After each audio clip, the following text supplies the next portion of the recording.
Chapter 20. A good imagination gone wrong. Spring had come once more to Green Gables. The beautiful, capricious, reluctant Canadian spring, lingering along through April and May in a succession of sweet, fresh, chilly days, with pink sunsets and miracles of resurrection and growth. The maples in Lover's Lane were red-budded, and little curly ferns pushed up around the dryad's bubble. Away up in the barrens behind Mr. Silas Sloane's place, the mayflowers blossomed out, pink and white stars of sweetness under their brown leaves. All the schoolgirls and boys had one golden afternoon gathering them, coming home in the clear, echoing twilight with arms and baskets full of flowery spoil. "I'm so sorry for people who live in lands where there are no mayflowers," said Anne. "Diana says perhaps they have something better, but they couldn't be anything better than mayflowers, could there, Marilla? And Diana says if they don't know what they are like, then they don't miss them. But I think that is the saddest thing of all. I think it would be tragic, Marilla, not to know what mayflowers are like and not to miss them. Do you know what I think mayflowers are, Marilla? I think they must be the souls of the flowers that died last summer, and this is their heaven. But we had a splendid time today, Marilla. We had our lunch down in a big mossy hollow by an old well. Such a romantic spot. Charlie Sloane dared Artie Gillis to jump over it, and Artie did because he wouldn't take a dare. Nobody would in school. It was very fashionable to dare. Mr. Phillips gave all the mayflowers he found to Prissy Andrews, and I heard him say, 'Sweets to the sweet.' He got that out of a book. I know, but it shows he has an imagination. I was offered some mayflowers, too, but I rejected them with scorn. I can't tell you the person's name because I have vowed never to let it cross my lips. We made wreaths of the mayflowers and put them on our hats. When the time came to go home, we marched in procession down the road, 2 by 2, with our bouquets and wreaths, singing 'My Home on the Hill.' Oh, it was so thrilling, Marilla. All Mr. Silas Sloane's folks rushed out to see us, and everybody we met on the road stopped and stared after us. We made a real sensation." "Not much wonder. Such silly doings," was Marilla's response. After the mayflowers came the violets, and Violet Vale was empurpled with them. Anne walked through it on her way to school with reverent steps and worshipping eyes, as if she trod on holy ground. "Somehow," she told Diana, "when I'm going through here I don't really care whether anybody gets ahead of me in class or not. But when I'm up at school it's all different, and I care as much as ever. It's such a lot of different Annes in me. I sometimes think that is why I'm such a troublesome person. If I was just the one Anne it would be ever so much more comfortable, but then it wouldn't be half so interesting." One June evening, when the orchards were pink-blossomed again, when the frogs were singing silverly sweet in the marshes about the head of the lake of shining waters, and the air was full of the savor of clover fields and balsamic fir woods, Anne was sitting by her gable window. She had been studying her lessons, but it had grown too dark to see the book, so she had fallen into wide-eyed reverie, looking out past the boughs of the Snow Queen, once more bestarred with tufts of blossoms. In all essential respects the little gable chamber was unchanged. The walls were as white, the pincushion as hard, the chairs as stiffly and yellowly upright as ever. Yet the whole character of the room was altered. It was full of a new, vital, pulsing personality that seemed to pervade it, and to be quite independent of schoolgirl books and dresses and ribbons, and even of the cracked blue jug full of apple blossoms on the table. It was as if all the dreams, sleeping and waking, of its vivid occupant had taken a visible, although unmaterial form, and had tapestried the bare room with splendid filmy tissues of rainbow and moonshine. Presently Marilla came briskly in with some of Anne's freshly ironed school aprons. She hung them over a chair and sat down with a short sigh. She had had one of her headaches that afternoon, and although the pain had gone, she felt weak and tuckered out, as she expressed it. Anne looked at her with eyes limpid with sympathy. "I do truly wish I could have had the headache in your place, Marilla. I would have endured it joyfully for your sake." "I guess you did your part in attending to the work and letting me rest," said Marilla. "You seem to have got on fairly well and made fewer mistakes than usual. Of course, it wasn't exactly necessary to starch Matthew's handkerchiefs, and most people, when they put a pie in the oven to warm up for dinner, take it out and eat it when it gets hot instead of leaving it to be burned to a crisp.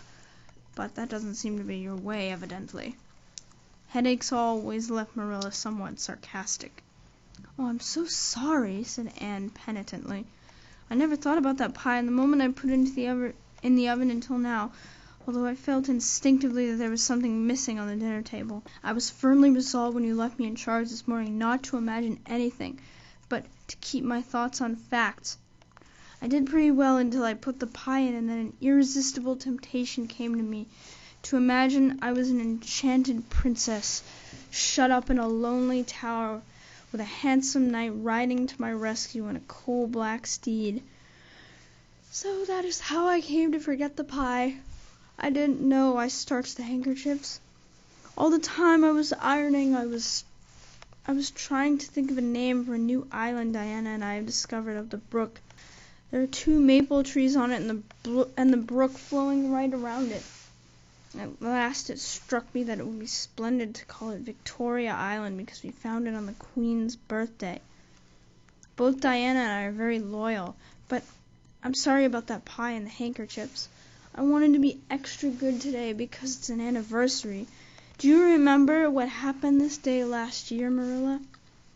"No, I can't think of anything special." "Oh, Marilla, it was the day I came to Green Gables. I shall never forget it.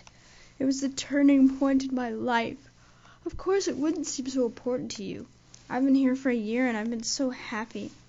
Of course I've had my troubles, but one can live down troubles. Are you sorry you kept me, Marilla?" "No, I can't say I'm sorry," said Marilla, who sometimes wondered how she could have lived before Anne came to Green Gables. "No, not exactly sorry. If you've finished your lessons, Anne, I want you to run over and ask Mrs. Barry if she'll lend me Diana's apron pattern." "Oh, it's too dark," cried Anne. "Too dark? Why, it's only twilight, and goodness knows you've gone over often enough after dark." "I'll go over early in the morning," said Anne eagerly. "I'll get up at sunrise and go over, Marilla." "What has got into your head now, Anne Shirley? I want that pattern to cut out your new apron this evening. Go at once and be smart, too." "I'll have to go around by the road then," said Anne, taking up her hat reluctantly. "Go by the road and waste half an hour. I'd like to catch you." "I can't go through the haunted wood, Marilla," cried Anne desperately. Marilla stared. "The haunted wood? Are you crazy? What under the canopy is the haunted wood?" "The spruce wood over the brook," said Anne in a whisper. "Fiddlesticks! There is no such thing as a haunted wood anywhere. Who has been telling you such stuff?" "Nobody," confessed Anne. "Diana and I just imagined the wood was haunted. All the places around here are so commonplace.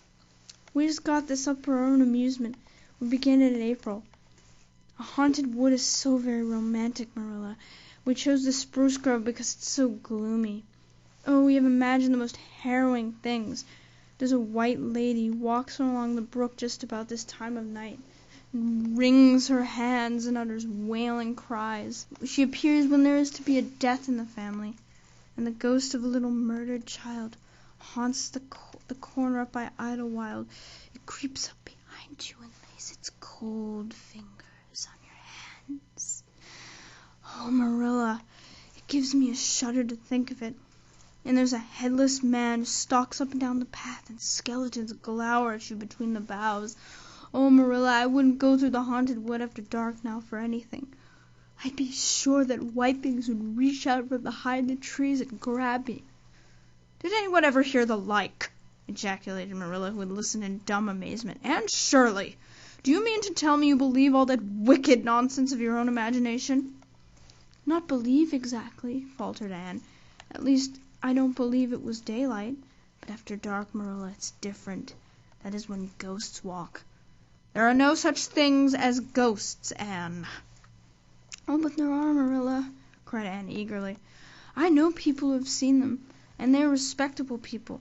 Charlie Sloane says his grandmother saw his grandfather driving home the cows one night after he'd been buried for a year. You know Charlie Sloane's grandmother wouldn't tell a story or anything. She's a very religious woman.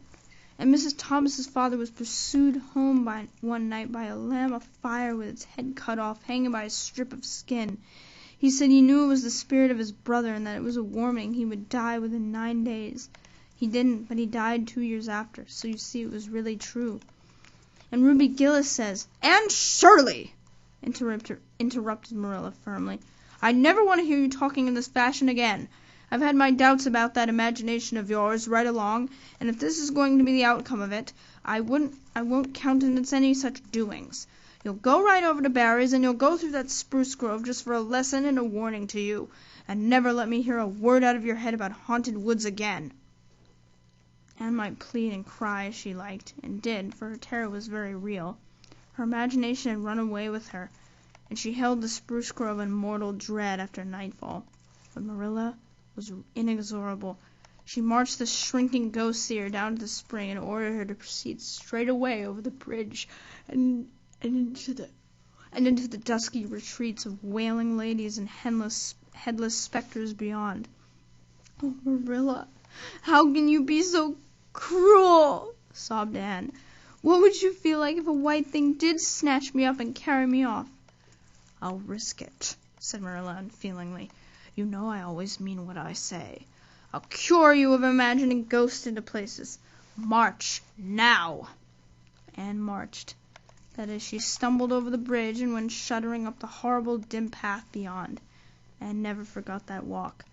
Bitterly did she repent the license she had given to her imagination. The goblins of her fancy lurked in every shadow about her, reaching out their cold, fleshless hands to grasp the terrified small girl who had called them into being. A white strip of birch bark blowing up from the hollow over the brown floor of the grove made her heart stand still. The long-drawn wail of 2 old boughs rubbing against each other brought out the perspiration in beads on her forehead. The swoop of bats in the darkness over her was as the wings of unearthly creatures.